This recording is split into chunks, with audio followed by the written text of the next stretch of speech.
Salut à tout le monde, c'est les frères Trésor Musicaux. Aujourd'hui, par la grâce de Dieu, nous allons voir ensemble les triages. Ça peut apparaître un peu compliqué, un peu bizarre, mais que le Saint-Esprit nous aide à décortiquer c'est quoi les triages que je vais parler. Vous voyez, les triages par définition, c'est le fait de trier, donc d'enlever ce que, de séparer des gens, séparer les graines, séparer quelque chose et de prendre ce qui est utile. Donc trier, ça veut dire que, prenons par exemple, nous avons nos graines de riz et tu es en train de trier des mauvais riz, ou soit tu tries ce qui est à la pointe du riz et tu prends que les riz pour préparer. Vous voyez, c'est ça, triage en quelque sorte. Dieu aussi a sa façon de trier ses enfants. Dieu aussi sait comment trier ses enfants. Nous sommes dans le monde, mais nous ne sommes pas de ce monde. Comment c'est là? Parce qu'il y a ceux-là, il y a ces enfants qui sont dans le monde, mais qui ne sont pas de ce monde. Mais comment serais-je que je suis dans le monde et je ne suis pas dans le monde? Comment serais-je cela? Et pour savoir cela, ce n'est que la grâce de Dieu. Je vais vous donner un exemple. Lorsque Dieu a dit à Noé de construire l'arche, vous connaissez comment est-ce que Dieu a procédé pour que Noé puisse construire l'arche. Et Noé a prêché les messages. Il a programmé les messages que Dieu va tuer ce monde par l'eau. Et si vous écoutez sa voix, n'endurcissez pas votre cœur, venez entrer dans l'arche que j'ai construit pour que vous soyez épargnés. Vous voyez? Et l'arche de l'Éternel, c'est un type de triage que Dieu a trié ses enfants, ceux qui obéissent à sa parole. Ceux qui avaient obéi à Noé, Dieu a séparé. Ceux qui avaient obéi à Noé sont entrés dans l'arche, et ceux qui avaient négligé, ceux qui n'avaient pas obéi à la parole de Noé, qui était envoyé par Jésus, par Dieu, il était mort dans l'eau. Vous connaissez la déluge. Et désormais, Dieu, ça c'est ce que nous connaissons tous. Comment est-ce que ça a été? Et le triage que je vais parler ici, c'est la séparation des enfants de Dieu et la séparation de ceux qui sont dans le monde. Ou je peux dire l'enfant du diable. Comment est-ce que vous allez reconnaître que vous êtes l'enfant de Dieu et vous n'êtes pas de l'enfant de Dieu? Comme Paul pouvait dire dans la Bible que nous petits enfants, nous sommes dans le monde. Vous êtes dans le monde, mais vous n'êtes pas de ce monde. Nous sommes des pèlerins, des étrangers. Tout celui qui respecte les commandements, qui respecte la parole de Dieu, il est un étranger dans ce monde. Il n'est pas de ce monde, mais il est un étranger. Vous voyez? C'est ça. Dieu est allé à Sodome. À Sodome, Dieu a dit à Noé, Dieu a dit plutôt à Lot, il a dit à la famille de Lot, sortez, car je vais brûler les Sodome et Gomorrhe. Je vais brûler ça. Mais quand vous sortirez, ne regardez plus derrière.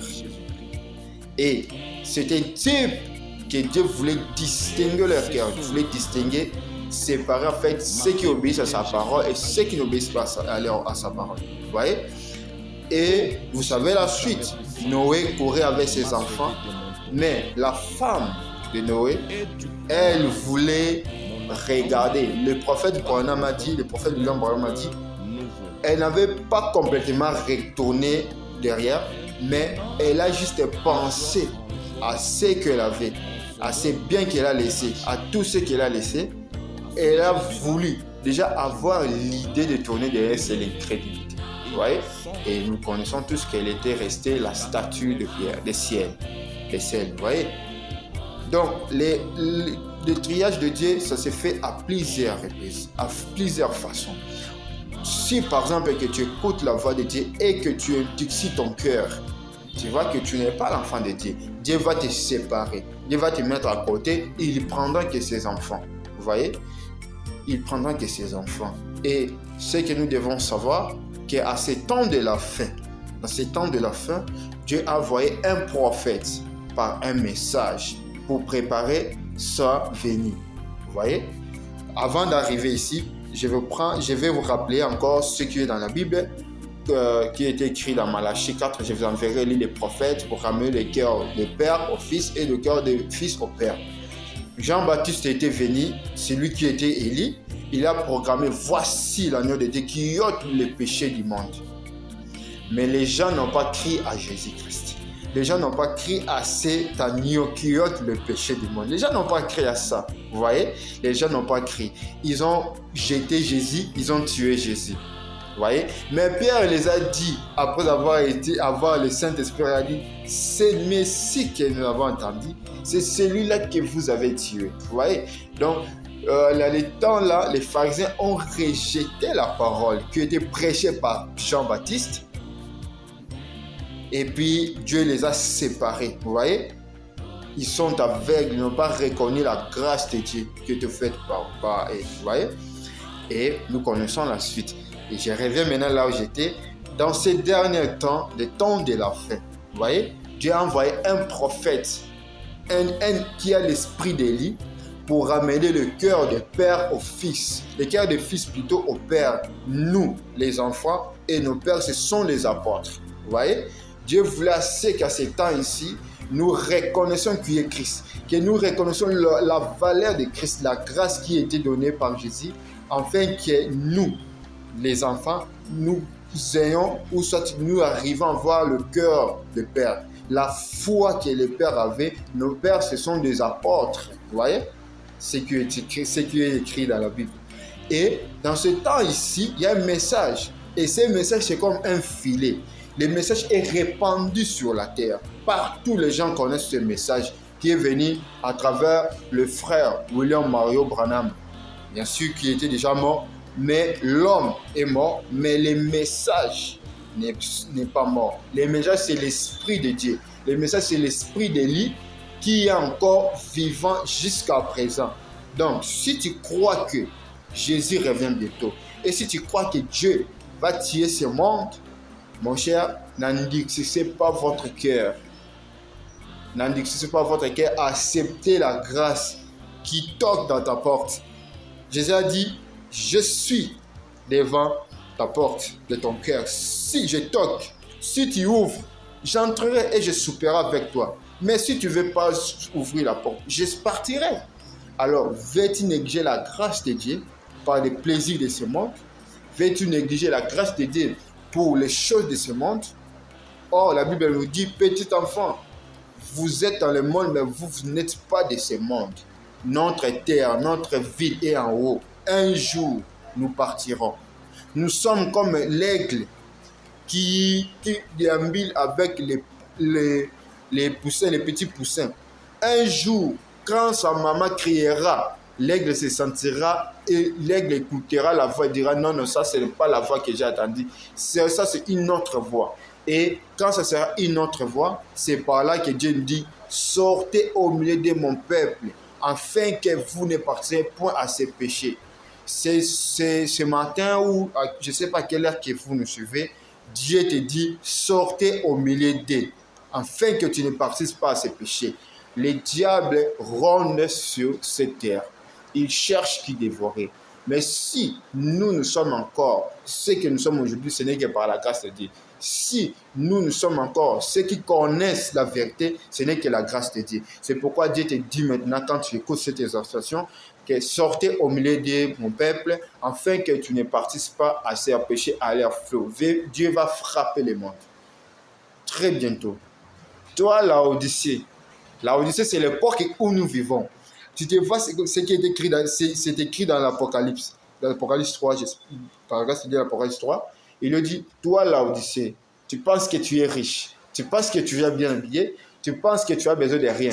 Mais Dieu te voit pauvre, misérable, sans habillement.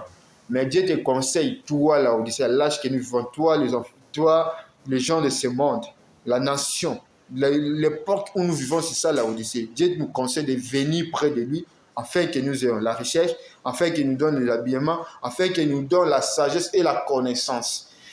Si nous regardons la sagesse ou la connaissance que le monde a maintenant, c'est cette sagesse ou cette connaissance qui amène le monde à l'enfer. Là, je vous dis vrai, la sagesse, la connaissance que le monde a maintenant, ce n'est pas la vraie connaissance et non plus la vraie sagesse.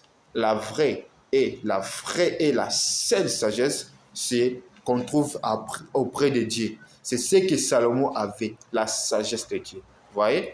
Ne cherchez pas la recherche vaine qui pourrisse maintenant, mais cherchez les trésors célestes qui ne pourrira jamais. Cherchez les trésors célestes qui ne passera jamais. Or, nous savons très bien, la Bible nous dit, toute chose passera, sauf la parole de Dieu qui ne passera jamais. Dieu, Jésus-Christ, est hier, aujourd'hui et éternellement. Il vit à jamais. Que Dieu vous bénisse. Et lorsque vous finirez à écouter cette vidéo, mes chers et frères, prenez le temps de dire à Seigneur, je viens près de toi. Seigneur, que je sois utile. Parce que je n'aimerais pas être prenons cet exemple, lorsque un pêcheur lance le filet. Dans le filet, il n'y a pas seulement les poissons, il y a aussi d'autres espèces. Mais le pêcheur a juste besoin de quoi? Des poissons. Les poissons là, ce sont les enfants de Dieu. Lorsque Jésus envoie les messages, envoie la parole, il a dit aux apôtres, allez partout dans le monde, prêchez, baptisez.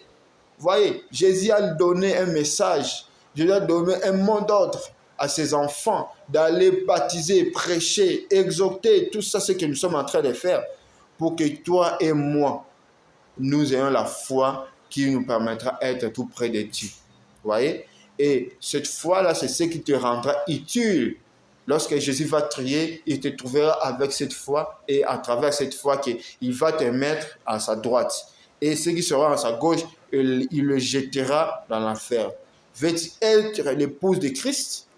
Si tu veux être l'épouse de Christ, croire à la message du temps de la fin qui est prêché par le prophète William Mario Branham. Et le prophète est mort, j'ai bien dit, l'homme est mort, mais l'esprit d'Élie, qui est l'esprit de Dieu, n'est pas mort. Dieu est encore vivant et il vivifie, il transforme, il sanctifie, il justifie, il donne le Saint-Esprit. Que Dieu vous bénisse partout où nous suivons. Et n'oubliez pas de s'abonner et partager des vidéos, exhorter les enfants de Dieu, chanter pour la gloire de Dieu partout où vous êtes. Que Dieu vous bénisse.